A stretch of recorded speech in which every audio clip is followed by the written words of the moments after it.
Pluto.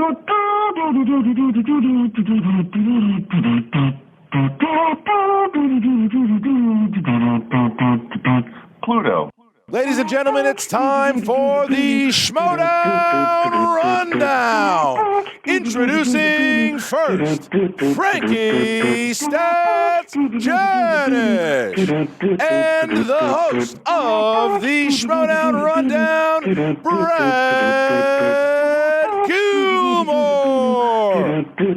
What's up, movie trivia Schmoedown fans? Welcome to the Schmoedown Rundown, the official show of the movie trivia Schmoedown. My name is Brad Gilmore, but you might know me by another name. You might know me as The Boat. Hashtag best of all time. Hashtag Brad's opinions are true. Hashtag boat life. Hashtag I'm on a boat. And Frank Janisch, not only do I have the hat on, I now have the shirt on. Oh, no. The boat is in the building. Oh, wow. Now, that is a beautiful t-shirt. Look at that. Look at that. This is available on my TeePublic. Christian, you should sell this in the store, by the way. You should sell this in the Schmoedown TeePublic. Have your people call my people. Let's make a deal. Because the boat shirt is just phenomenal. You're not phenomenal. Even, you look more like Spanish because you got the facial hair in that thing. I'm not going to lie. You look a little Spanish in there. Well, my skin complexion might throw people off. There's light-skinned Spanish people. I've been asked before if I was Puerto Rican. That's a true statement. Really? That's true. Puerto That's Rican? True. They asked me if I was Puerto Rican. Okay. Yeah. I don't know why. I don't know. Are Puerto Ricans typically lighter? Was it dark out? Was it dark out? Were you gonna? That's the only thing. Was it dark out? That's the only thing I can think. I don't know. Maybe it was. But welcome to the show. Frank Janisch joins me from Chicago, Illinois. Frank, how are you? How's your week been? It's been long, man. It's been long. I've been working a lot. Oh, here we and it's been a long week, and a lot of stuff is going on in the Schmoedown world, man. A lot of stuff is going on, and but you know what? I was thinking when you're doing your intro, the whole boat stuff. I was wondering, maybe randomly, don't tell me, just don't do it, and let's just see how it feels. I'm wondering how it'll feel if you don't do it. If I don't do I'm not telling you to stop. I'm just curious, like how would the intro of the show feel without you doing it? Because now you've been doing it for how many months now? I feel like it's been a while. Several. Yeah. I don't know what I would do if I didn't do it. What did I do before? I don't even remember. I don't know. Who knows? I don't know. I can't remember life before the boat. Many people can't. Neither can my girlfriend. I had to throw that in there. We have a great show for you today. We have 2 singles tournament matches to break down. Also, joining us with a special interview, he is the movie trivia Schmoedown singles champion of the world. He goes by the name Primetime Paul Oyama. And Frankie's been making a lot of news lately, whether that be for good or bad reasons. But we're going to have one of the most talked about competitors in the movie trivia Schmoedown on to address all issues. And yeah, I'm ready for it because I've had a long week too. I was at the Democratic debate, and I'm ready to debate you. All right, I learned a little thing or two from my man Jump Off Joey Biden, Elizabeth Warren, Lizzie. You know what I mean? Easy Lizzie. On my shoulders. Just take it easy on my shoulders, will you? Uncle Byrne. I was feeling it. You know what I mean? So I'm ready to debate everything with you. So let's talk though about some major news points that started this week here in the movie trivia Schmoedown, things that were announced. Now, while we were recording the show last week, there were a lot of things announced. We try to cover them as they came, but for those of you who do not know, we now know that the Schmoedown Throwdown is going to take the place of the Arizona live event. So that's going to be a Schmoedown Throwdown live event. William the Beast Bibiani versus Chance Ellison will be the main event, and also the Wild Bears take on Late to the Party. I think Late to the Party, strong favorite from the knowledge side.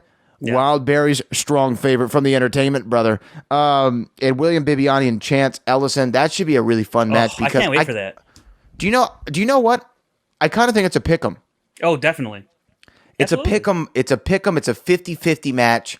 I don't know who has the advantage going in. You have Chance, who's gone on one of the better runs of his career, now a champion, as I successfully and correctly predicted at the beginning of the season. And then you have Bibbs, who's coming off a great appearance at the free-for-all. He's had this weird awkward breakup with Whitney Seibold, and now he's got a new fine young tenderoni on his arm in Brendan We're getting the greatest hits Meyer today, folks, from Brad. We're getting all the greatest hits. And so he's had an interesting season, and it's kind of been a more docile season for the Beast. Yeah. The Beast has been a bit reserved, right? Yeah, I mean, he wins the free-for-all. I mean, he had a shot against Merle. Well, he came close to winning the free-for-all, right? Oh, you're talking about... Right. Dan Merle won the free-for-all, yeah. Right, that's what I'm saying. Like, he had that run in the free-for-all. It was... I mean, he more or less won free-for-all, let's be honest. Well, yeah. You know? I see what you mean. Right. And then after that, everyone was wondering what he's going to do with that number contender shot. Nothing's been going on there, and you're right. He somehow gets back in the mix of it by dropping, or not dropping Whitney, but messing around on the side, if you will, and picks up Brendan Meyer in the process, and who is a great yes, Brad, yes, what's that? He's a fine young tenderoni, but continue. It's just like you almost have to say it because it's like it's part of like your deal you have. You just have to say it no matter what. Whenever There's a couple things Brendan Meyer, you just have to. He's a fine young tenderoni, right? Like I want to hear you contractually obligated. No, I'm not. That's your thing. That is your thing. You don't think he's a fine young tenderoni? Hey, we speak in different languages here. You speak in. Whoa! Don't get all flustered. I see you blushing a little bit over there, Frank Janisch. I don't think so. Brendan Meyer is a fine young man. Okay. You did say fine and young. We just need one more word there, and then we're there. But continue. Yeah. So. Oh, jeez. The Beast has had a docile season. Yeah, but now he's going up against Chance. Right. Who's your pick here? God, man. When the bracket came out, I said, you know what? I think the tournament winner is going to be between whoever wins this match. But then, of course, the winner of this match has to play Ethan Irwin, the guy who won the tournament last year. Although it was a shorter tournament, smaller field last year, Ethan Irwin is proving to be just as dominant as ever, even in losses this year. Which is to say, Bibiani did beat Ethan Irwin this year in a triple threat with Rocca involved. So if Bibbs does beat Chance and he has a one-on-one rematch with Ethan Irwin, that's very, very interesting just from a rematch standpoint. But then if Chance beats Bibbs and faces Ethan Irwin, well, guess who Chance faced last year? Ethan Irwin. So you really can't lose here in terms of who wins this match going into the next round. And this has been my most anticipated first round matchup by far because Bibbs and Chance are the top two players this season when it comes to points and accuracy through the first two rounds. No one touches them. So the fact that they are a first round matchup and the right to go play Ethan Irwin, the defending tournament winner, it's going to be a hell of a match, and it is a pick'em. I honestly don't know, but I think it's going to be Bibbs. I think it's going to be Bibbs. I think I'm going Chance. I'm going Chance just to make it interesting with you, but I could be convinced either way. Yeah. It's like this upcoming UFC fight, Jorge Masvidal versus Nate Diaz. I could be convinced either way. I'm right now my gut's saying Jorge, but I don't know. That's the point. So also though, we have another live event, another Schmoedown Throwdown going down September the 28th. Mike Kalinowski, KO Kalinowski, double-belted Mikey two belts, going up against Janine the Machine, who currently is my pick to win the entire singles tournament. So you know who I'm picking here in this match. I'm picking Janine the Machine. But this is fun. Is there a reason why it's a throwdown? Do we know? Is there a certain reason, or is this just something that was already planned, and so now we got two throwdowns? I don't really know. I think because of the fact that we don't have that live event, I think Christian still wants to somehow, unless he said it somewhere else, I could have missed it. So correct me in the comments. But I just think the lifeblood is quickly becoming these live events, these throwdowns for the Schmoedown. And look, it's tournament season, baby. Let's make them all live, if you ask me. And a throwdown is one of the easier ways that we can pull this off within the comfort of Collider Studios. So I think maybe that's just kind of the reason, just because we want to keep this live event momentum going. And if we couldn't have one in Arizona, well, let's do two in Collider, I think. Yeah, no, I can get that. So that's going down September 28th. Do you have Janine or do you have KO? Let me tell you, this is another tough one. It really is, because when you look at how Kalinowski beat Janine earlier in the year, he got spinners, he took Bond, Janine got opponents, and I think he gave her Tom Cruise. And so he had a lot of things go his way that round. He lost he was trailing after that first round to Janine. And it's really Bond, spinners, and opponents that turned it around for him. Can he replicate that kind of success against Janine for a second time? Does he need that kind of those version of events to go this way again to beat Janine, or can he beat her more or less quote unquote straight up, where there's no opponents or spinners involved, and it's a fairly even match, if you will, as even as it could get. I do believe Janine's gonna win, but I have to tell you, after Roka's post match interview yesterday, Friday, I kind of want to see Roka play Kalinowski just for the theatrics of it all. But Janine winning a first round singles tournament match over Mike Kalinowski would be very sweet indeed. I'm very torn, but I half from the beginning was picking Janine to win this match. Now, also, we got to go talk about the Schmoedown Spectacular has been confirmed December the 7th. We're going to have 5 matches. We know the Star Wars title's on the line. It'll be nice to see that thing being defended. The Star Wars Championship, the Inner Geekdom Championship, will be on the line. Teams title on the line and singles title on the line. Depending on how things shake out, Mike Kalinowski has the potential to be very busy come Spectacular. Yep. We'll have to see if that works out in his favor. But also, the Star Wars title being back and defended, and we have a TBD match. So something that we don't know. Now, typically at these spectaculars or collisions, you'll have a manager bowl of some kind. Now, I really enjoyed the version of the manager bowl that we got at the collision. And if they wanted to do that again, to kind of be like the WrestleMania Battle Royal, to get some big names that aren't on the card in a certain way, I think that would be a great idea. But what do you think? Is that your prediction of what could happen in this TBD match? I don't really have a prediction. I do know that it will not be a manager bowl, because I believe Christian has said somewhere in the Q&A that more than likely was not going to be the case for this year at Spectacular. They did that at Collision, that version of it. Right. I don't know if we'll get that same version we got at Collision here, because it's technically not managers, it's players from managers. I think it's going to be something completely different. It would have to be, I think, if you're just listening to what Christian has said in certain Q&As and whatnot. But I don't know what that could be. I don't know. So I'm sure whatever it is, it's going to be fantastic. It'll be one of the best matches we have that day. It always turns out to be that way when you had the manager bowls the past 2 years. What happened? We had spectacular matches. Spectacular last year was so much fun. I got to be on the desk for that one. Yeah. But, just Emma Fyfe also winning, I think, both spectacular manager bowls. Yeah. So maybe we could have we had a commissioner bowl last year. Could we have another one? Could we have Christian Harloff?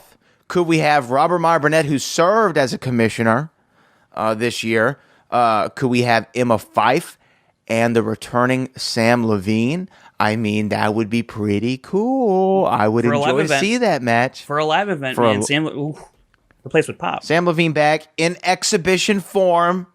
Doesn't go on your record, which he's already come back and done that. You know what I mean? Right. Sam Levine, who I saw in an episode of Entourage the other day when I was rewatching that series. Sam, come on, brother. Be with me. Me and Vinny Chase want to see you there. All right, the Boat and Aquaman, we want to see you there at the live event. So let's move on, though. Oh, real quick. Because actually, I think...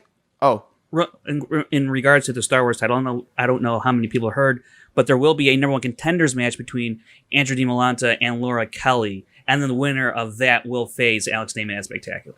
Just in case you haven't heard. There we go. Now, Alex Damon, the man who cannot be defeated, is Alex Damon. And he won Star Wars. So he did. Okay, well, shout out to him, man. Shout out to Alex Damon, who I think we should get him back on the show. I always like talking to Alex Damon. Yeah. Let's talk about, though, the biggest announcement that was made this week. And if those weren't big enough. This one sure as hell will be. The Schmoedown Network has been announced. And that's not the official name of it. We don't really know what the name of it yet. That is still TBD. Which that could be the name of the network, TBD. You never know. But yeah, it was announced. As many people know, Schmoes Know fans, going back in the day, the Schmoes Know channel earlier this year switched over and became completely the Schmoedown channel. And now they're taking that vision of the Schmoedown channel and making it even bigger than just having and housing the movie trivia Schmoedown. You're going to see your favorite Schmoedown personalities continue to host original programming on this channel. Now, I know y'all are worried. Y'all have heard the announcement. You're concerned. You're scared. I want to just sit here and reassure you. The Boat and Jenga Janisch aren't going anywhere. We're remaining on the channel because we are the biggest personalities that the Schmoedown has. And the biggest hair. But some of your favorite personalities are going to be hosting shows there now on a weekly basis frequently. And here's the really cool idea and concept of this Schmoedown network, because the Patreon has been kicking ass for so many months for the Movie Trivia Schmoedown. I'm still a patron, and I still contribute every single month to the Movie Trivia Schmoedown Patreon, but it's not enough to grow it to the next level. So what Christian and Mark and Brett seems to be in the brain trust over there have come up with is a super chat supported network. Now, as far as I know, this is the first of its kind. I've never heard of this concept before. I'm sure it might be done other places in the same way like a Twitch channel is. Right. But this is a super chat supported network. So all of your favorite shows will be interacting with you live, I'm sure. And whether that be Inside Schmoedown with Ken Knapsack and Roxy Stryer, that's planned. A 3 times a week, perhaps, show with Christian Harloff and Brett Sheridan. Brett to the Future is planned. A unannounced show with Kevin Smets is planned. And all of these are going to not just center around the Movie Trivia Schmoedown. As a matter of fact, they're not going to center around the Schmoedown at all, especially those shows with Christian, Brett, and Kevin Smets. They're going to be original ideas for shows just centered around Schmoedown personalities that you know and love. And I think that that's such an awesome concept, man. And I want to support this network. I want to see it grow. And I think this is the way to grow not only the Schmoedown. If you listen to this show, you will listen for the Schmoedown.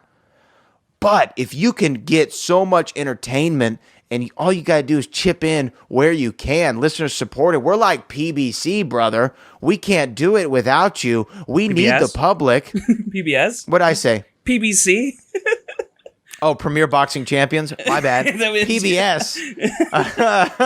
Booker T was on PBC this week, and that's why I'm thinking about it. He slammed somebody through a table on Fox Sports 1, which is pretty cool. Nice. But anyway, go to his Instagram. Check it out. It's funny. Like PBS, we need the listeners and the viewers' support to continue to grow, and I think this is an awesome step in the right direction, Frank. Yeah, I'm really excited to see what comes of this. What types of shows, the ones you mentioned right off top, the Harloff Sheridan show, the Smets one, the Inside Schmoedown with Roxy and Ken, that's going to be great.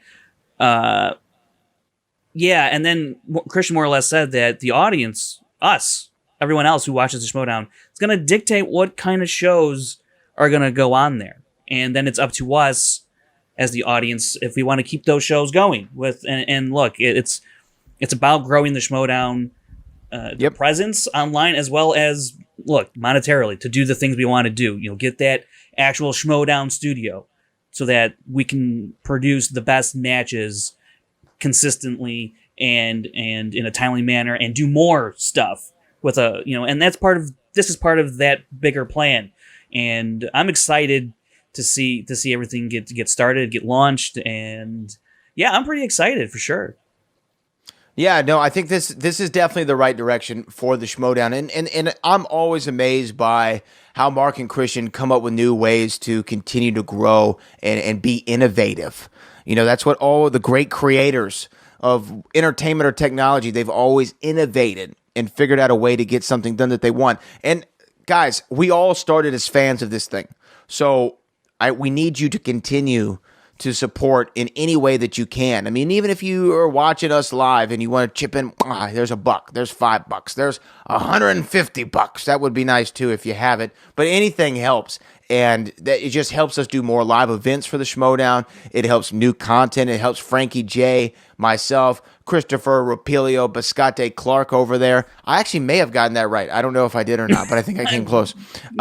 No, I thought I did. But anyway, it helps us all continue to do and support the thing that we love the most and just grow it. So make sure you check this channel. Hit the subscribe button if this is the first time you're here. Yeah. Hit the bell. The bell is so important. Ring the bell. Get saved by the bell, and do it now because I do it for you. So that's a big step for the Schmoedown and for the Schmoedown network, whatever it's going to be called. TBD. That's my suggestion for Christian Harloff. But Frank, I don't think that's gonna fly. Yeah, it might. What could that mean? The trivia broadcasting distribution. I don't know. That's not bad. Trivia broadcasters. Destination. Delegation. There we go. Or the Trivia Broadcasters Delegation. TBD. I like destination. Delegation. I said destination. Yeah. Destination's Trivia Broadcast not bad. Destination. This trivia destination. I don't know. Okay, TBD. That's my thing. Or what about CBD? That could work too. So before we get to our interview with of course, primetime Paul Oyama, the singles champion of the world, we've got to talk about a couple of matches that went down this week. Let's start, though, with the first match that we saw, and that would be Lon Harris and Paul Preston. Now, before we get to this match, which was a rematch, Emma Fife and Robert Meyer Burnett, we see them. We see them in the background. They're talking about something, and Emma reinstates Robert Meyer Burnett. Reinstates him, but as a player. What do you think of this? Well, he's a true player. This is a guy in Inner Geekdom who, last I checked, was the Inner Geekdom champion. It's got to count for something. This stems from Emma firing Robert Meyer Burnett as commissioner, tournament commissioners, whatever, in New York in the pre-show. So this is where this is coming from. And yeah, Emma goes, I want to put you back in Inner Geekdom. And he's like, yes, good. I have a lot of plans, I have a lot of ideas because I was the commissioner and I'm back. And she goes, oh, no. You're going to be a player, though. And we all know, sorry, Chris, he ain't the best. He ain't the best. He's not the boat. Definitely not. He is a captain, but he's not a... He's not the boat. Not the captain of the boat. He's just a captain. Right. Without a boat. Right. So... Captain, man without a ship. Right. A rebel without a cause. Sure. Come on, you got to get a third one. Rule of 3, man. That's all I got. Rule of 3. He's a hall without a fame. All right, we'll go with that one. So, Emma's exerting her power over Robert Meyer Burnett now, once again, because she is the commissioner for teams in Inner Geekdom. I don't know what's going to come of this, but, Robert Meyer Burnett not exactly happy about it. So there might be some shenanigans down the way from the family. Who knows? But I think this is just kind of giving us the lay of the land of how it's all set up. Everything's kind of back to normal, and now we're proceeding as if nothing ever happened. That's my 2 cents. Yeah. So I think that Robert Meyer Burnett, though, he's such a charismatic personality. I just love the guy. So let's talk about the match, though. Paul Preston and Lon Harris. Now, last time I said when this match went down, their first encounter, that Lon Harris had finally gotten over the yips. And you said it was the greatest hits earlier, Frank Janisch, for some of my things that I said on this show. And guess what? Lon Harris, the professor, he's back on the yips. This one, I think, was the prime example of yipdom at its finest. Because both these men have a great first round, 7 points. They almost both went perfect. And then the second round came. And when the second round came, the game shifted. Because I believe Lon went up there and he spun, what did he spin 80s first? No, what did he spin? He spun. I think it was 80s, yeah. It was 80s. He spun 80s, spun away, and got what I considered to be a much more favorable category Yes, sir. in Steven Spielberg. We've talked about this since the history of the show.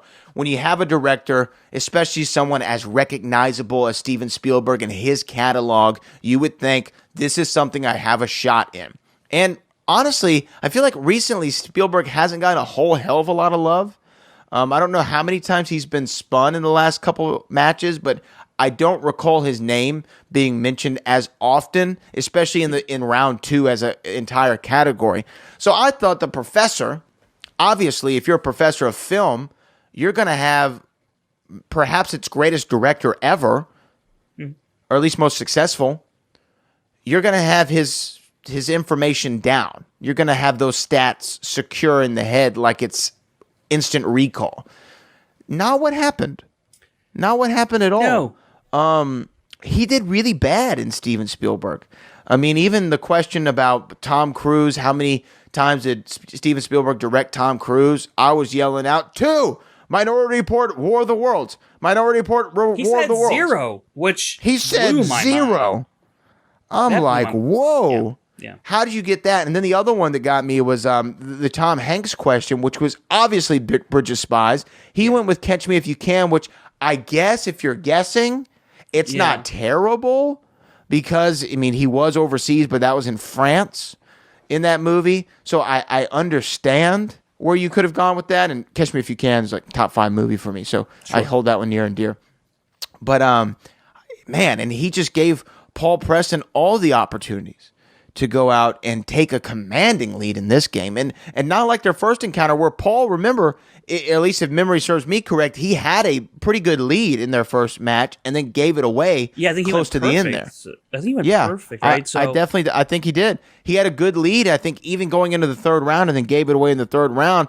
This time, he sunk his teeth into the Professor and that luscious beard in round number 2 by capitalizing on these major steals. And then when he went up, he didn't do so bad either in movie quotes, which he spun twice. He did okay in it. I think he did a lot better than most people do in that category. Well, talk to me, Frank, about round number 2 for these two guys.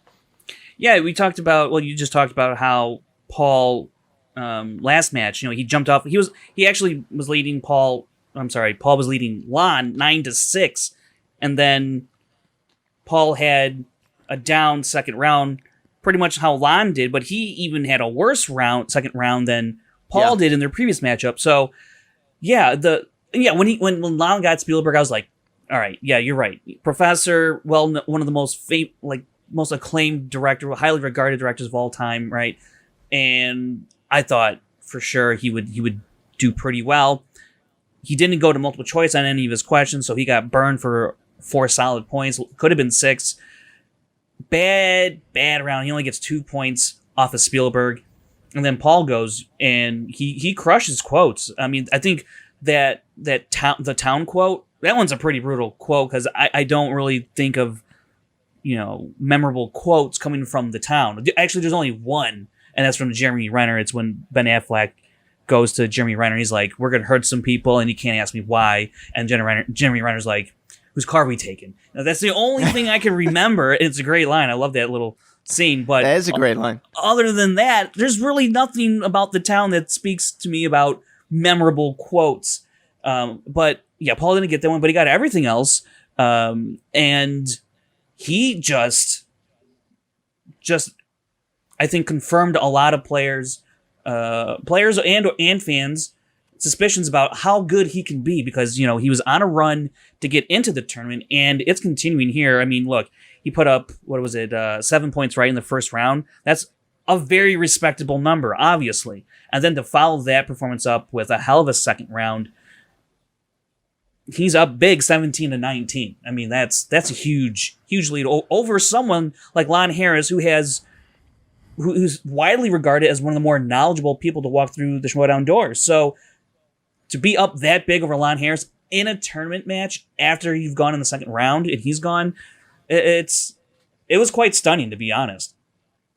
And I just don't know where the big gaffe from Lon Harris came from because even in the third round, I believe he got a question about Steven Spielberg, right? I think he got a question about Minority what was it? Report. It was about Minority Report, yeah. And he remembered the movie that Tom Cruise was in. Yeah. but didn't remember that Tom Cruise was in it? And directed by Spielberg. That was weird. Even the desk had to make mention of that. I was like, wait a minute. You had to. And shout out to Clark Wolf on the desk. Exactly. Agatha, the precog's name, the movie directed by Spielberg, that stars Tom Cruise. So, and I don't know. That was really just so weird. Odd. But he went 3 for 3 in that final round. And that, again, just shows you how good Lon Harris can be. It's just his second round was just very perplexing to me. And yeah. And then Paul took care of business. Paul shut it down. I believe the match ends 22-19. Lon Harris started to stage a bit of a comeback there, but the lead was too much for him to overcome. So the winner of this match now being Paul Preston, who do they face potentially in the next round, or who do they face in the next round? Well, right now on his side of the bracket, let me bring it up real quick here, and it's he awaits the winner of Ben Bateman and Liz Shannon Miller. So if I'm predicting, I'm picking Ben Bateman in that match, and a Paul Preston Ben Bateman match will be very, very interesting, because then the winner of that awaits the winner of Stacey Howard Brendan Meyer. So we could really see either way, whether it's Stacey Howard or Brendan Meyer in these semis against a guy like Paul Preston or Ben Bateman is going to be very, very interesting. This is what tournament season's all about, man. These matchups and the high stakes. And right now, Paul Preston, he can be in the thick of it. He got past a huge hurdle in Lon Harris, but now he awaits Ben Bateman and Liz Shannon Miller, and I think a lot of signs point towards Ben Bateman, just given the fact that he's one of the stronger players in the league, has been for quite some time. He's dedicated to the game. He knows the ins and outs. Liz Shannon Miller, a rookie, while very knowledgeable, I don't know how she would perform on this big of a stage, on this big of a spotlight. Yeah, and we've seen Liz Shannon Miller. I don't know. I mean, to me, she's a coin flip. I think she's super smart. I don't know if she knows the ins and outs of the game as well as other people, and that's a lot of times where I think that she meets her downfall. And so going up against a guy like Paul Preston, who still is new, I just think that that would be an interesting matchup. But let's move on, though, to the second match, because we have, once again, a big interview with the Shark, as I call him, primetime Paul Oyama, the movie trivia Schmoedown Singles Champion of the world, where he's going to be addressing a whole hell of a lot of issues and news topics, including his match against Jeff Snyder in New York and some of the things that's been out about him in the Schmoedown media as of late. But let's go to the second match from the week. We had John the Outlaw Roca going against Rachel Silvestrini. I would think that John was a pretty solid favorite going in here. I mean, John Roca can be streaky at times, and he's kind of the guy in the UFC who's had like 40 fights, but he's still really good. And yeah, he's had a handful of losses, but he's had more wins than losses, and he's always, you can count on him for a highlight reel knockout at times. So let's talk about this match. Did you think that John Roca was going to go out there and beat Rachel Silvestrini and continue into this tournament? Because I love Rachel. I just thought that was almost a foregone conclusion. I thought that too, though, with Stacey Howard, so I can be wrong. But this is how I looked at this as a similar matchup, the Stacey Howard, Mark Riley one. This was kind of similar. Somebody who's more of a dark horse candidate to go far into the tournament can beat somebody big. Unlikely. So what did you think? Yeah, I did think John was going to win this match, but I wasn't super confident about it because Rachel is a very formidable opponent. She's shown some really good knowledge. I mean, even in her time at this past year, earlier this year in the free-for-all, I thought she played pretty well. And even in her team matches, and we saw what she did in her previous singles match. So, I mean, when she spun Kevin Smith in that match, when she got that category, I mean, she crushed it. And then, jumping ahead here, she did get that here. And so things were looking pretty good for her. But I guess I'm really jumping ahead here. We're just talking about, well, go ahead. No, let's get to it. I mean, her getting that spinner's choice, to me, could have tilted the momentum of this entire match. I mean, it could have changed the outcome. And I thought in the same way that we're going to talk to Paul Oyama about for his spinner's opponent's choice, kind of thing that went down in New York, I thought, wow, I mean, if John Rocha gets taken down by spinner's choice in this tournament, it's going to kind of suck, but it's just the way that the game goes. And Rachel getting that, I'm sure, was a big relief to her, but we saw in the end it still wasn't enough. She still loses by, I think, at least 5 points it was to the outlaw John Rocha. Yeah, I think, but what really sunk her was that first round. 4 points in the first round. It just doesn't do you any. It's hard favors. to overcome. It's very. I mean, it really is. Even if your opponent doesn't play that well or that much better than you, because John only outscored her by 1, 5-4, not great, but every point matters, right? So, had she had a better first round, I mean, look, you can always look. It's had she just had a better match, yeah, she would have won. But there are certain things I think. Had she known all the questions, she would have been okay. Right.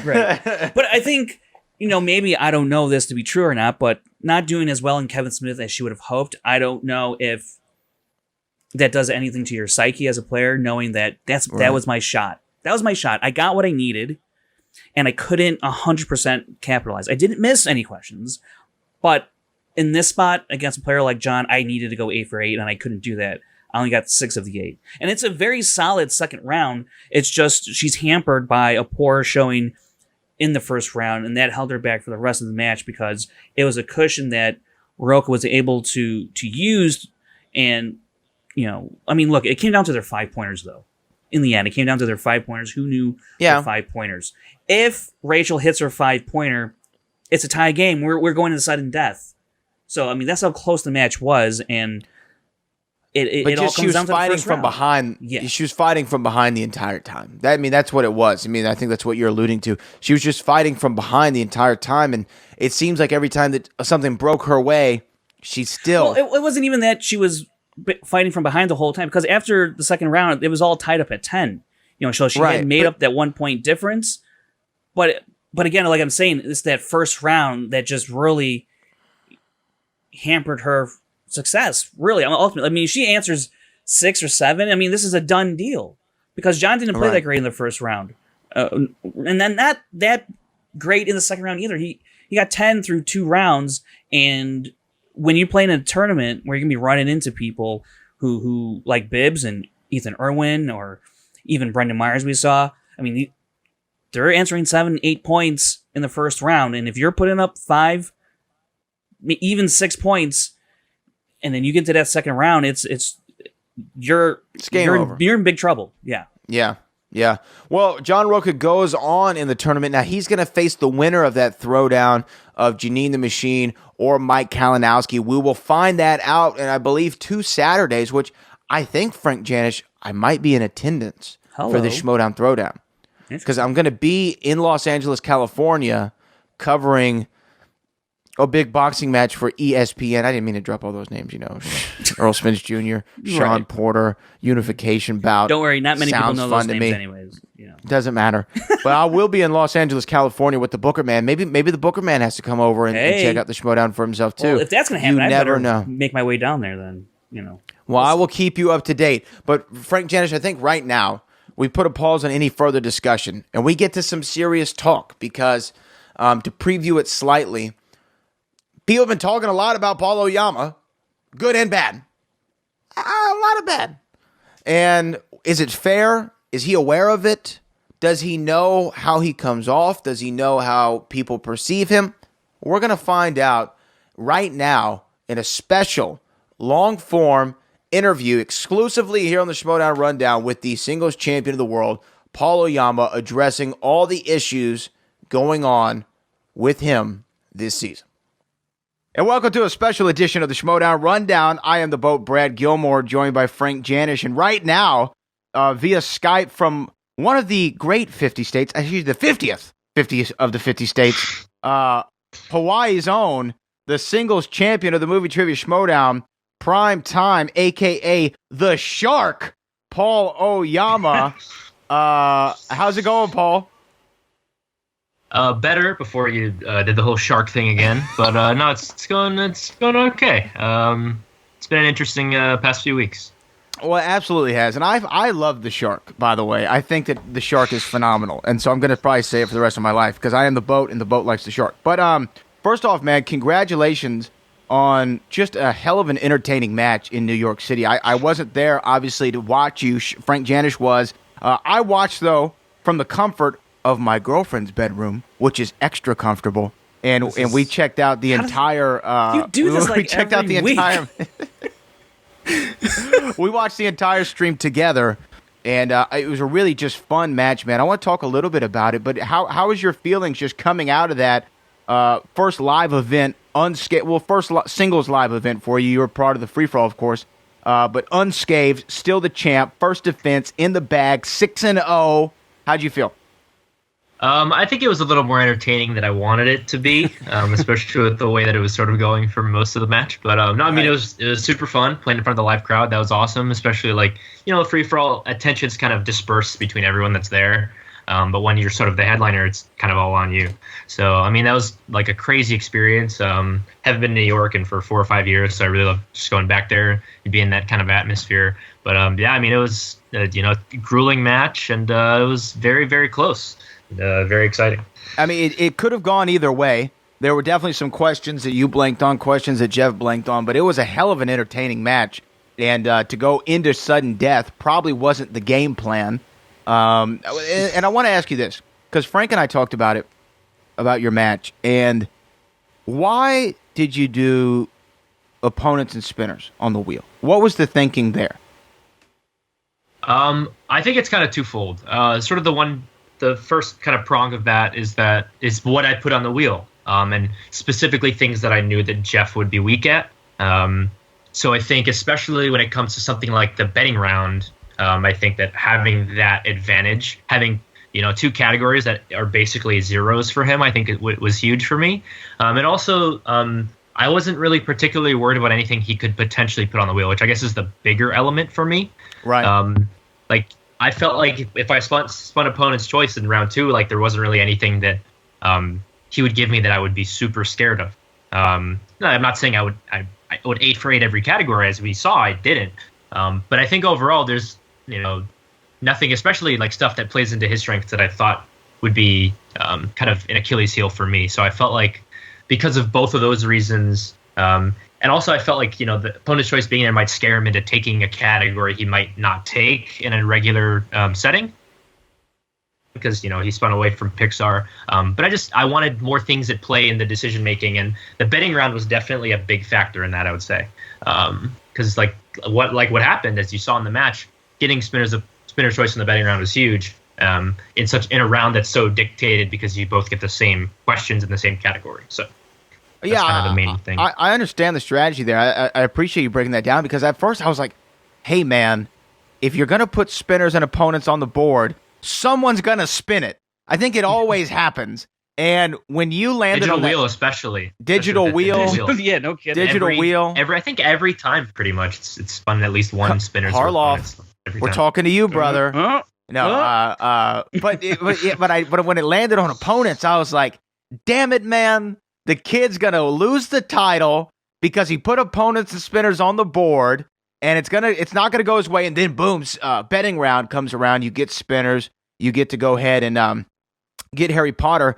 I want to throw it to Frank here for just a second, but my last question about the match itself was when there was the audience member who spoke up and shouted the answer out, and then there was that was a tense moment watching live. I'm gonna be honest with you, because KRISTIAN was hot about it, which he should have been.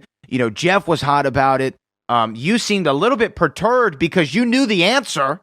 And now the points it was talked about that Jeff was going to get a whole new question. What was going through your mind as that was unraveling live on stage? A lot and also a little at the same time. When I heard the question, I was excited just because it was something I knew and it was specific. So I was like, maybe he might not know this. I think I made a couple of small errors in the whole proceedings of that. I think when he answered, I should have just answered right away. It's sort of the style that he does steals, where he doesn't give any time. But I kind of wanted to let the kind of the people at the desk reread the options, because I know they like to do that to sort of help for the audience. Right. I should have just kind of pounced on it. But as soon as I heard it in the crowd, I was like, Oh, like damn it! And I was already gonna, specify specifically because in the movie it's the Cincinnati Kmart that's like the specific location that he's always asking Tom Cruise to bring him to buy his underwear. But it was just frustration, like in the moment. It's especially then I get that question, which I probably maybe should have even challenged more, just because I think maybe I should have only had 3 options instead of 4, since he already got the question wrong on multiple choice. I think that's something that I should have thought about more. But yeah, definitely like frustration is kind of the big one, where it's like the question and then someone yells it out, and I think Jeff knew that I knew it, but like he did a totally fair challenge. I would have done the exact same thing in his shoes. And it's just one of those tough occurrences. I'm sure the fan was not excited about it. I'm sure it's just one of those things where it leaps out of your right. As we can see later on in the same match, there, something coming out of your mouth that you don't necessarily want to is not something that's unfamiliar to me when it comes to yelling stuff out or saying stuff that's sort of putting your foot in your mouth. But yeah, it was tough. And then the fact that, it's crazy if that doesn't happen, then it's a TKO and none of the round 5 stuff matters. Like none of my questions come into play. Like it's kind of insane to think about that. And maybe the game plays differently, like that one point might have totally shifted momentum and made him play differently. But yeah, it's just kind of a crazy turning point. And I'm glad it didn't affect the end result of the match, because I think that would have caused a huge controversy that I'm glad we could avoid. The fan community would have been hot about that if that would have gone one way or the other. But let me go to Janisch. Janisch, you were there in the building. You were there to see everything, and now we're looking toward the singles tournament to determine who your next challenger is going to be. But Frank, just talk to me a little bit about whatever you wanted to go with Paul regarding the match or the singles tournament. Well, the match kind of speaks for itself at this point with everything that's been. We've talked about it. You've spoken on it a little bit. But what I did find it interesting, I had to tell this to Brad. I was like, what? Something really interesting I saw happen. This is outside of the match. And I go, this is really interesting. I go, I saw Paul Oyama and Brendan Meyer talk a lot in New York. And you seem to have this genuine mutual respect for each other. I mean, you guys are each other's first rookie match, coming into the league. And he's gone on to an incredible run in free-for-all and his first round match win that he had against Whitney. And I know that you've said that you're kind of rooting for Brendan Meyer. What is it about Brendan Meyer that makes you gravitate? Because you guys were talking a lot, and I was like, this is interesting. I when you see 2 players, especially young players to the league, to Schmoedown proper, talk a lot, and it seemed, I don't know, you guys talking game, or you just talking about your experiences? I'm kind of curious. I mean, if you don't want to give too much away, and that's between you and Brendan, I understand, but I'm just really curious how that dynamic came to fruition, if you will. Yeah, so, I mean, at this point, I would consider Brendan to be one of my sort of closest friends that I've made at the Schmoedown overall. It's just someone that I think I connected with really early. I think we think about movies in a similar way. And we kind of became sort of friends-ish kind of before we even both played. Like, we both attended tapings last year, and we'd kind of sit together a lot, and we'd talk about stuff. And we sort of both recognized that each other was like a really strong person in terms of like their knowledge of movies. So that's kind of why his success post our match doesn't surprise me as much as it might surprise other people. And also just like, I don't think it's, I'm not the first person to find Brendan a very likable person. I think he's one of the sort of more magnetic personalities. I mean, fans, players, friends, whatever, like I think everyone kind of connects to him because he's just kind of got this bright, exuberant energy. And I think that's something that really draws people in. But I mean, he's super like analytical and thoughtful about the game. He thinks about the game, I think, at a different sort of level than I think some other people do. And I've always kind of admired that. And I think we kind of share that passion for gameplay and also just for movie knowledge in general. And we kind of have similar tastes in movies. And it's just, I think we connect on sort of a lot of levels in terms of the way that we approach the game and we approach movies as a whole. Yeah, I find it interesting too that I see in the Facebook groups, people are kind of want to see this rematch at Spectacular. If Brendan can go on a run here and win the tournament, the singles tournament, and then face you at Spectacular. I mean, it would be very poetic to have your first match of the year be against each other and your last match of the year, this one for all the marbles, at Spectacular. I think there's something really really fun about that. And I got to say, I'm kind of rooting for that that possibility, that outcome, even though I picked Ethan Irwin to win the whole thing. So, I don't know, it's really interesting. It kind of caught me off guard as kind of a person who's not always there with the inner workings, and I was just it seemed very, very interesting to me, and I'm excited to see this friendly rivalry, if you will, kind of hopefully come to fruition at Spectacular. I think it'd be pretty interesting and pretty fun. Is that your dream opponent for the tournament? He wins the whole thing. Was that who you'd like? In the post, I sort of mentioned this. I think him or Ethan are sort of the two dream scenarios for me. Like, I think Ethan is just someone that I've always wanted to play against. I think that'd be a really a big challenge, but also a fun challenge. He was a big thing for me before I joined the league, just because as an Asian American, I think that his presence in the league was important for me to kind of see myself in someone that was succeeding on that sort of level. And obviously he's an incredible player, but I think those two are kind of. But I mean, there's a litany of possible matchups that could be fun and exciting for tons of ways. Sure. I just think that those are, I guess, the two that sort of come to mind first when I think of that kind of stuff. And Brendan, he outplayed me at free for all, and he's undefeated, I think, right? Since we played each other. Yeah. So it's like one of those things where it's clearly, he's a lot better than people realize. I think he'd tell you that's, a lot of things went wrong for him that day that would not go wrong for him another time. So it's like, I'm curious to see what would happen if we were to rematch. But, there's a ton of matchups that'd be super fun. Like, obviously, a lot of people would love to get that opportunity. If he still has both belts for the triple belted thing, I mean, there's a ton of different, I think, stuff that would be fun. I'd love to play Bateman. Roca, I think, would be huge. That'd be such a good clash of old school versus new school, kind of. Yeah. But I think the possibilities are endless in terms of interesting matchups. Who I would play at Spectacular. Now you bring up old school versus new school, and I guess we can get into one of the reasons we wanted to have you on the show today is when I first heard that you were coming into the league, I'd never heard of you prior. I wasn't super familiar with Paul Oyama. I knew you were in the fan leagues from Frank Janisch. No one was. Yeah, yeah. I heard whispers. Yeah, whispers. There's this kid down in the fan leagues. He's crazy good. But whenever you started coming on the scene, I heard a couple rumblings like, hey man, this kid is super good. He could win the entire thing. He could be the champion by the end of the season. He's very confident. He's very sure of himself. And then I stopped hearing confident. I started hearing cocky was the word that was being used. I stopped hearing cocky. I started hearing arrogant a little bit. Those are the words that I was hearing.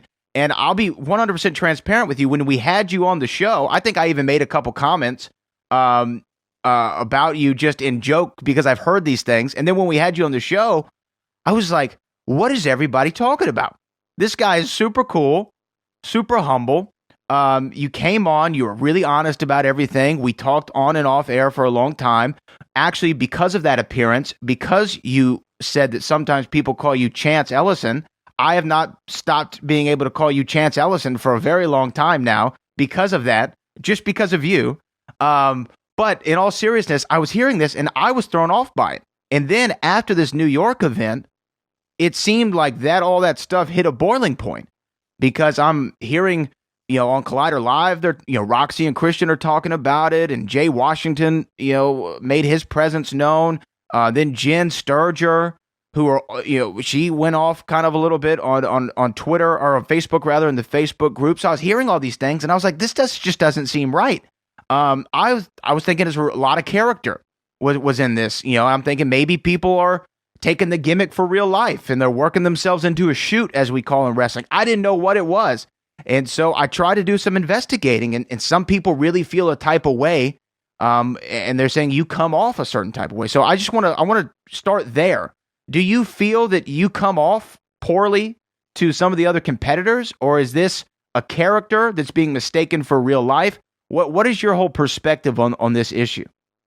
No, I don't think it's really fair to attribute the thing to a character thing. I think it's clearly come to light in recent times that people have not appreciated kind of the way that I've that I've presented myself both in and outside of the ring, and that's something that I have to reconcile with. And it's like, it's tough for me. I'm not gonna like play the pity card, but it's like I think I've always, up to this point, I've always had this kind of imposter syndrome with the Schmoedown, where it's like, I don't feel like I really belong. Like, these are all established critics and personalities and faces in this sort of film community, and I just feel like I'm sort of this kid who isn't really anybody. So I guess that kind of puts this like kind of dumb chip on my shoulder that I feel like I have to prove something every time.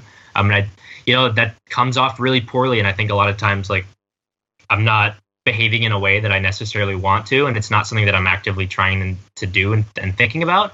But I mean, like, if it's negatively affecting people, like, that matters. And I think intention matters less than how you actually make people feel. And it's like, I've had to kind of come to grips with that recently, that it's like the way that I've come off and been treating certain people is not okay. That's sort of something that I'm dealing with myself. I have to kind of get better at that.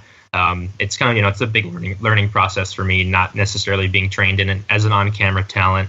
But again, like, there's all these things I could attribute it to, but I think at the end of the day, I have to take ownership for the way that my actions make other people feel and the way that they affect other people. And I think that that's not good. It's something that I have to take ownership of. And, I can't change what I've done, but I can change how I am now and how I am going forward. That's something hopefully that I can do in a much better way than I have so far. It's an adjustment period, but it's also, I have to have an awareness of the way that I'm treating other people. And I think it's been something that I need to work on. And I thought that I had a grasp on how I was affecting people, but it's very evident that that's not the case. And I think that it's, something that I have to be really mindful about and think about actively, not just sort of passively in this sort of, if they don't say anything, it's fine. I think I have to sort of be more active in terms of how I understand how that makes other people feel. Well, I mean, what are you doing in your mind specifically? If you were trying to third person this and bird's eye view it, what do you think that you're doing specifically to give people this impression that you're, I don't know, disrespectful or too arrogant? I mean, what do you think that you're doing specifically to elicit that type of response? I think a lot of it's just condescension when I'm talking about questions and answers and stuff that people have or haven't known. I think that stuff comes off really poorly. And it's not something that I, again, like, really considered too much. And in a weird way, like, as much as, like, it's not a great feeling to understand that you make people feel this way, I think it is good that people are acknowledging it and that now it's something that's on my presence of mind, that it's something that I'm thinking about, because then going forward, I can sort of avoid, or at least try to avoid, making people feel like that. And it's just general, I think, arrogance and douchiness, I think, in a way, which I think, part of it I could attribute to my character, which maybe part of it is, but also part of it's not. And it's like, I have to kind of be able to accept that some things I say are just kind of douchey. Like the whole thing with the Snyder and the Shawshank thing, like, that didn't exactly happen how she said, but that is something that I sort of said backstage. We were kind of talking, me and Snyder, after the match, I was like, oh, great match. We were kind of talking shop. And then as they were about to go out, I was like, oh, like, I was just surprised that you missed the Shawshank question. Which is just not something that I should have said, obviously. Like, that's just a rude thing, and it's not necessary at all. But I don't know, it's not something I did maliciously, but it's also that I think that's like when Roxy had just came over, so it's like the timing couldn't have been worse. And it's tough. Like, that's not a great look, and it's one of those things, like I mentioned earlier, as soon as it leaves your mouth, you're like, I shouldn't have said that. But I did, and I kind of have to deal with that. And I get that kind of being blasted out as part of this persona that people already have of the way that I act and stuff. But hopefully that I'll start to prove that, that the kind of stuff on camera is different than the stuff off camera, which I guess is the big issue here. Like the thing that we've seen with past more or less controversial characters or personalities on the Schmoedown, whether it was John Roca back in the earlier days or Andrew Guy, we all knew I think people could get fed up with, like, character kind of bleeding over into real life. And I know you're not really saying, like, that's kind of, you're not placing the blame on that you realize the difference. One ends here when another begins there. But I think it's interesting that the Schmoedown has tried to blend so much reality with the character that even fans very early on, there were crazy threads in the Facebook group of just not knowing where characters ended, where the real person started, and then even for the person inhabiting. I mean, like with Andrew Guy, the whole he's like one of the nicest guys you'll meet, but on screen he is a douchebag of all douchebags, and it's entertaining to watch. But sometimes, and look, full disclosure, went after he beat Merle, and we were all out after that. He, rightfully so, he was proud of himself and a little bit full of himself, and you could kind of, it started to bleed over a little bit into real life, but that's not who he really is.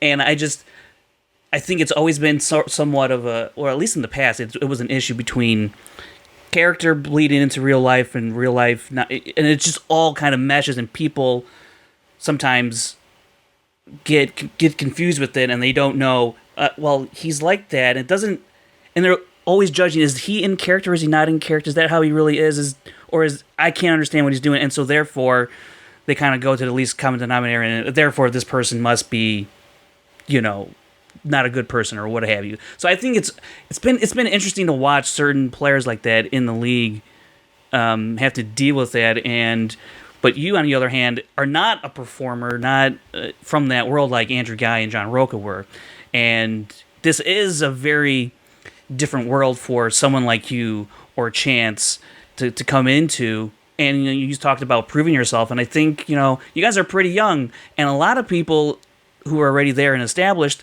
have put in a lot of time in that industry, and now they see two young guys who know a whole lot. And I think you're right. The cockiness is kind of misconstrued for wanting to prove yourself amongst these people that you've probably watched or look up to. And, it is a big learning curve, I think, for maybe everyone involved, if that's fair to say. But here's the thing. Here, and I think that's big of you to take responsibility for it, absolutely, and you should be committed for it. And if you recognize that you have certain behavior that may rub people the wrong way, yeah, definitely don't do that. At the same time, we have to acknowledge this. Now, I'll tell a personal anecdote here real quick. Well, I broke into the wrestling business when I was 19 years old, so even younger than you were getting into the Schmoedown. Last year, yeah. See, that's the kind of behavior, Paul, that gets you in trouble. So I was 19 years old, and with really quickly, like within a couple months, I'm already being invited to meetings with Booker, Booker T, on a weekly basis, daily basis. He started to give me more opportunities. I start becoming a bigger fixture over at Reality of Wrestling, where then I'm getting to write the shows. I'm getting to pitch story ideas. I'm getting real close with Book, and people perceived me as having the boss's ear. And that rubbed a lot of people the wrong way, because they said, "What? You just got here. You just got here. Why do you have Booker's ear? I've been here for 10 years, and I've never even had a sit-down meeting with him. I've never even been over to his house, and you're being given the world like just a couple months in, and I got heat for it." I'm going to relate that now to the Schmoedown in the sense of, you're not a performer. You didn't spend years and years and years trying to get to LA to be an actor, to be a stand-up, to be a host, to be whatever. You're somebody who sits in Hawaii hours on end and watches movies and is a fan of cinema, was a fan of the Schmoedown, so much so you started competing in the fan leagues. I was a fan. Frank was a fan of the Schmoedown. That's how we got into it. We were fans. We didn't have prior, Schmoes Know experience or Collider or AMC movie talk. We didn't do any of that. We were just fans who watched it and had talent, and we decided to get into it in the only way that we could contribute. You did the same thing. You've done what no one else has ever done as a rookie, go 6-0 and be the champion and beat Dan Merle and defend the championship at a live event.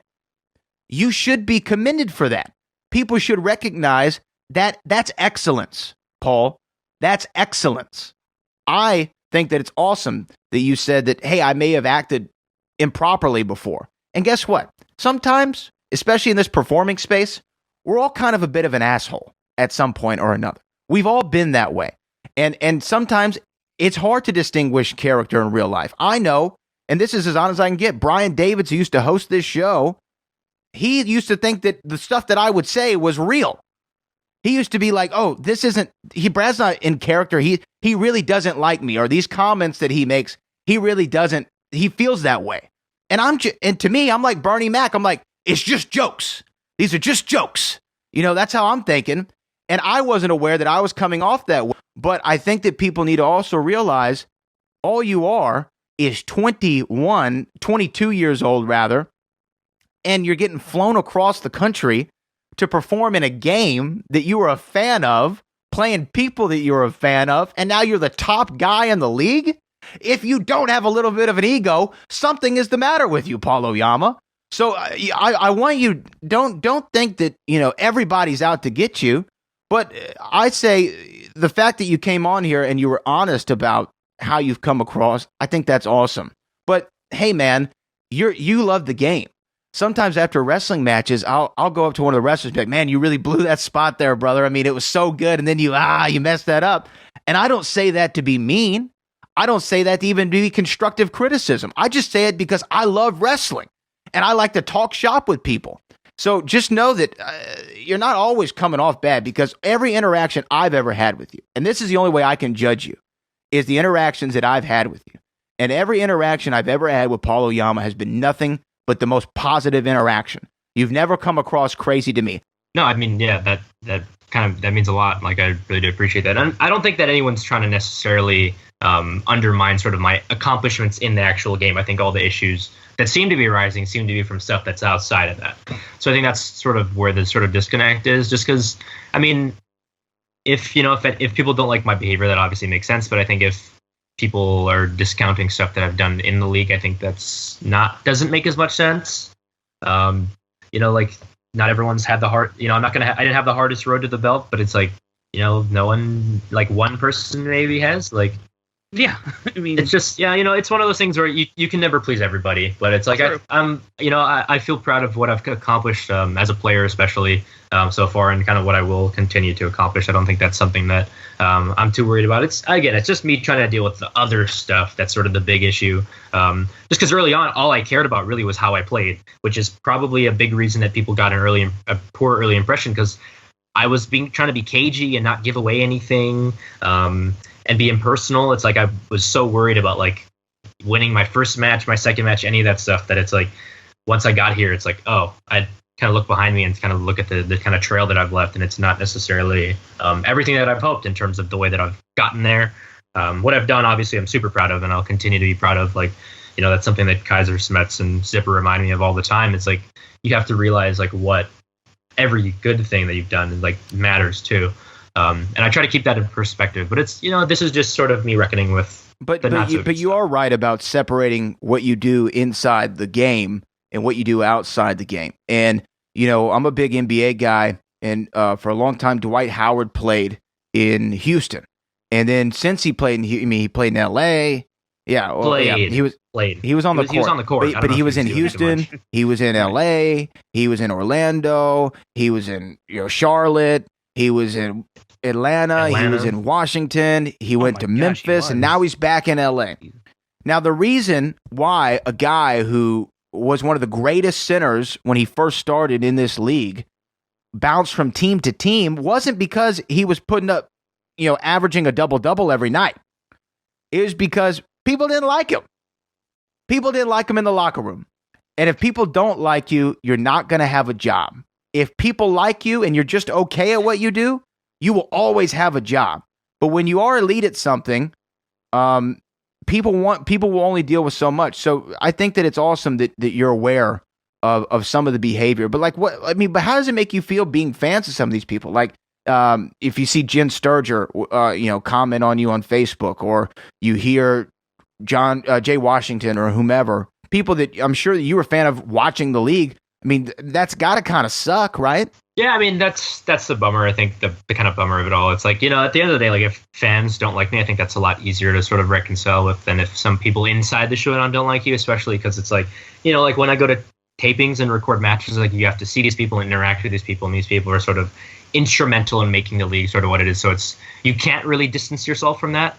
I think, public perception is what it is. Like, at the end of the day, like, I can't force people to like me. Like, I'll just, play my game and do my thing, and then that'll be what it is. But yeah, it's a bummer. But I'm, again, like, I don't want to deflect responsibility for the stuff. It's like, as much as as much as I'm bummed out or whatever, I'm sure they're bummed out too when I make a comment that makes them feel shitty. So it's like, it is what it is.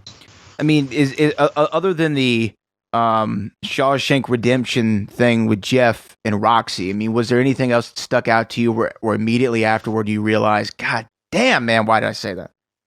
Kind of the Ratatouille thing, which I actually kind of talked to Dan about recently, and sort of I hope kind of aired sort of the dirty laundry on that. But it's like, I'm playing my favorite player and I'm losing the entire match basically, and then something happens where suddenly like, oh, all I have to do is answer my questions and I'm the champion, and it's like such a huge moment. But it's like the excitement of like the fact that he didn't know it, coupled with the fact that I knew it. It's like, I yell out the answer and it's like, and I knew if the roles were reversed, that would be such an awful feeling. It's like you're in this title match, and not only do you get it wrong, but then someone, comes in and, like you said, kind of dunks on you. So it's like, like I'm not thrilled about stuff like that. And honestly, like the other specific instances, I can't really particularly think of. But right. like, I'm sure there are moments where it's like I've just said things that I haven't even thought twice about, but it's, made people feel differently. So, I just got to be more mindful of that stuff and act with more purpose, because if it's part of the character, that's a different sort of thing entirely, I would say. I don't think there's really, not that I know of, I don't think people have taken umbrage with anything that I've really said to them or about them in a match, kind of thing. So it's like, I think it's sort of two separate things. No, I think it's such an interesting, I'll say it again, this whole blending of worlds. It can as a viewer myself, I get confused of like, is this person really this, or are they that? And you don't know the other side of it until you hear the other side. So with Paul, I was like, it makes sense, because we talked a little bit before this about not really, you were so honed in on the game, and I thought that makes sense to me, that someone would be so honed in on the game, coming from the fan aspect, that you want to like prove yourself and not being cognizant of what's going on around you outside of that. Because I know, like, for me personally, when I went to those studios for the first time, I wasn't competing obviously, but I'm just like, I'm seeing everybody that I've been watching for a while. I'm like, whoa. And for me, all I had to worry about was not coming off like some weirdo from the outside. I didn't have to go up there and compete. Failed. Well, yeah. I mean, I'm sure I definitely look at him. Yeah. Hey, you probably get a really strongly worded text from my mother, Brad, about that comment. So look at him. He's so beautiful. He's a beautiful man. Yeah. No. Yeah. That's what we do. We derail here. All the time. But yeah, all I had to worry about was that one thing. You got players who are new, or at least because you're walking into such an established kind of family there, and it's when it gets kind of ruffled, people, can and everyone has umbrage.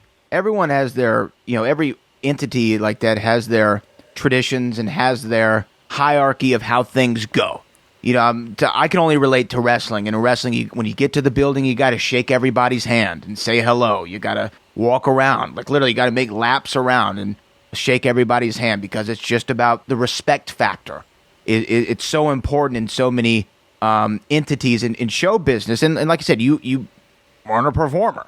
You don't know a lot of these, unwritten rules of how to sometimes conduct yourself. I mean, but has there ever been a moment to where you heard, like, through the grapevine, somebody had an issue with it and you were like, what? That's not how I meant it at all. Why are they getting hot about that? Specific stuff, not really. I think I sort of misunderstood the conceptualized version of it, where it's like, I knew people that were sort of like, pissed about me and my whole success and stuff, but I thought that was just a case of like, oh, this kid is coming in here 22 years old, super young, like hasn't earned it. And I thought it was directly about my success in the ring. And I thought it was more people being upset with me doing well, as opposed to people being displeased with the stuff that I've said outside. So I think that's part of it, I would say, a misunderstanding. And then, it's just a weird kind of, like Frank kind of touched on this before, but it's also, I'm not really in the sort of space that everyone's in here. And I think coming in only to record matches very rarely, every once in a while, and then, with my, character being a heel, I think that makes it weird, because I think it makes it easy for people to confirm sort of pre-existing notions of who I am or what I do, because it's such few interactions that it's like, it's easier to paint a broader picture with that than if you had, like really interacted with me more often. I think that sort of hopefully will bear itself out. I'd like to think that most people that have like interacted with me, numerous times over, periods, don't feel the same way about the way I am personally, the way that I come off to people, because I think, a lot of this is like, well, not a lot, but I think part of this is certainly from just lack of familiarity with on both sides, and on not understanding how each other sort of interacts on the same sort of plane. I think that's a good point about not being there like in a consistent manner the way most players are, because I know that like the first match you played, I was like, man, I really hate this SOB. This kid is just, what is his deal? And if that was the only time I ever saw you was going to the studio to record your matches, because you're not local, obviously, and that was the only way I saw you act, because you get there, you do your thing, you play your match, and you do your post-match interview, and you have that character, and that was the only time I saw you, then yeah, I would say I wouldn't know anything else. So I can see that point of view, actually. But I think the bigger thing here is we could probably litigate it all night long about things you did right, things you did wrong, where people may have misunderstood. Maybe they didn't, maybe you're coming off douchey or whatever. But I think that this is the biggest thing: is none of these issues will be fixed if it's not discussed. And I think we had heard from other people about this, publicly. And I think that everyone's opinion is valid, because if someone feels a certain way, they feel that way for a reason. Obviously, something happened to make them feel that way. And I always think someone's personal opinion and feelings are always justified. So I definitely want to make sure I say that everyone's opinion is justified in how they feel. And I think that talking about it and discussing it, and maybe people being able to, peek through the window there in Hawaii, or they move those blinds over and get a look at the real Paul Oyama sitting in his room, I think that then maybe they can understand a little bit more. And to me, Paul, you come off very sincere. Like I said, I've only had positive interactions with you. I can't say the same for Frank Janisch.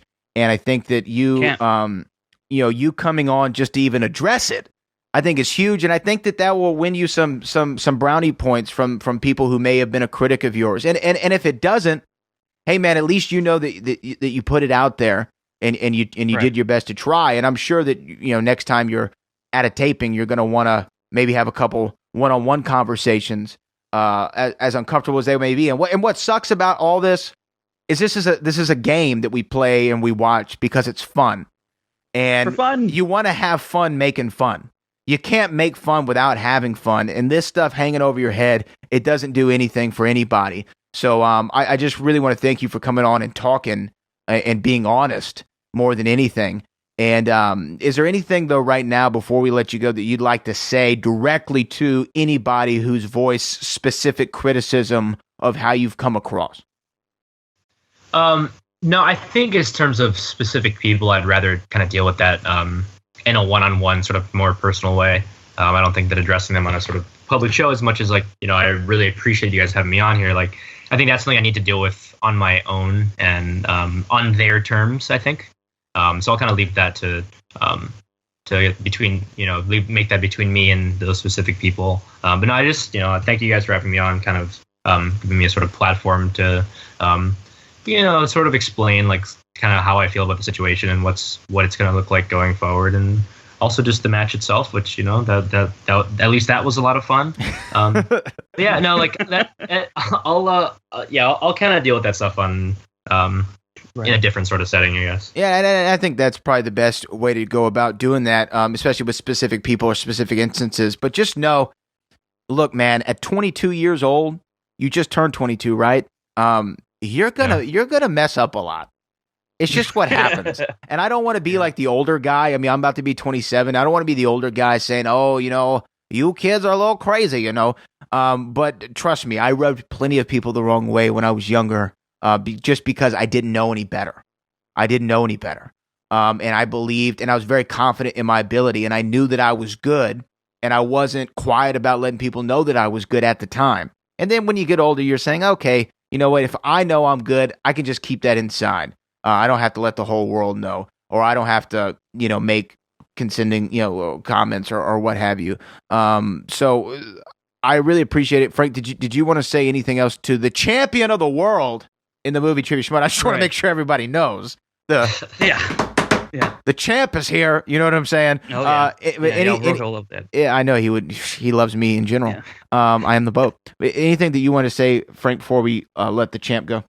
No, I just want to thank Paul for coming on, because it's kind of an awkward thing to address for sure. And it sucks. You're right. Yeah, because sucks. this is all supposed to be for fun. This is why we're involved, because it's fun, and that's what it should be, and that's what I hope it continues to be. And that's all I got. All right. Hey, well, that is prime time. Paul Oyama. He The is shark. The shark. He is the Movie Trivia Schmoedown Singles Champion. He is undefeated. He's got a strong case for Player of the Year, Singles Player of the Year, Rookie of the Year. The man might clean up at the Schmoedown Awards. He might even win After Show of the Year just for this interview. Awkward. Oh, man, when it sucked in. You got to get multiple speeches together. Oh, but anyway, thank you. That's Paul Oyama. We'll be right back with more of the Schmoedown Rundown. That was prime time. Paul Oyama, the singles champion of the world. I feel bad for him in certain ways, and in certain ways I don't, because he owned up to his behavior and things that he has done. And I think that, like I said there at the end, none of this gets solved if you don't talk about it.